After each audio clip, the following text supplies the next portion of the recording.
आज आपण एका अतिशय पवित्र आणि भावनिकतेने भरलेल्या सणाबद्दल बोलणार आहोत, आषाढी एकादशी। चला तर मग या मंगलमयी दिवशीची गोष्ट ऐकूया, ज्यामध्ये श्रद्धा, भक्ती आणि परंपरेचं एक सुंदर मिश्रण आहे। आषाढी एकादशी म्हणजे काय? आषाढ महिन्यातील शुक्ल पक्षातील एकादशी म्हणजे आषाढी एकादशी, जी विशेषतः पंढरपूरच्या विठोबा भक्तांसाठी खूपच महत्त्वाची आहे। या दिवशी विठोबा म्हणजे श्री विठ्ठल आणि रुक्मिणी माता यांची विशेष पूजा केली जाते। ही एकादशी चातुर्मासाच्या सुरुवातीची खूण मानली जाते। चातुर्मास म्हणजे भगवान विष्णूंची झोपेची 4 महिन्यांची विश्रांती। म्हणूनच या दिवसाला देवशयनी एकादशी असंही म्हणतात। वारी आणि संत परंपरा।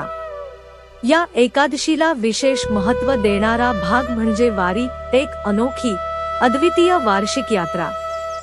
दरवर्षी संत तुकाराम महाराज, देहू आणि संत ज्ञानेश्वर महाराज, आळंदी यांची पालखी हजारो भक्तांबरोबर पंढरपूरकडे निघते। हे दिंडीतले वारकरी चालत, टाळ मृदुंग वाजवत, अभंग गात आणि पुंडलिक वरदा हरी विठ्ठल असं म्हणत एक अलौकिक भक्तीचा प्रवास करतात।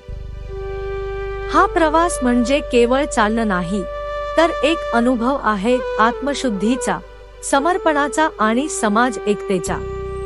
पंढरपूर आणि विठोबा। पंढरपूर हे महाराष्ट्रातील एक अत्यंत पवित्र तीर्थक्षेत्र आहे। येथे असलेले विठोबा मंदिर म्हणजे भक्तीची राजधानीच। विठोबा म्हणजे भगवान विष्णूंचा अवतार, जे उभे आहेत हात कमरेवर ठेवून आणि वाट पाहतात आपल्या भक्तांची।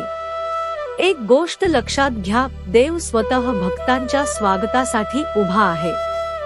ही कल्पना किती अद्भुत आहे ना? या दिवसाचं धार्मिक महत्त्व। या दिवशी उपवास, जागर, नामस्मरण आणि कथाकीर्तन केली जातात। एकादशीचं व्रत केल्याने पाप नष्ट होतात आणि आत्मा शुद्ध होतो असा विश्वास आहे।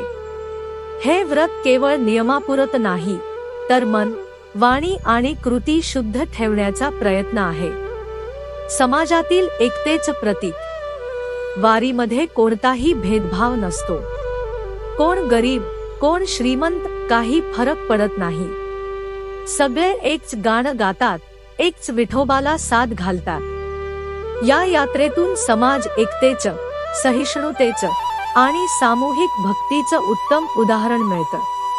भावनिक आणि सांस्कृतिक रंग। या काळात विविध ठिकाणी अभंग गायन, भारुड, झाशी फुगडी, काव्यपठण यासारख्या सांस्कृतिक कार्यक्रमांचं आयोजन केलं जातं। लहान मुलांपासून वृद्धांपर्यंत सगळे यात सहभागी होतात। आषाढी एकादशी म्हणजे केवळ धार्मिक कार्यक्रम नाही, तर संस्कृतीचा उत्सव आहे। शेवटचं काही शब्द। विठू माझा लेकुरवाळा, किती गोड त्याचा रूपाला।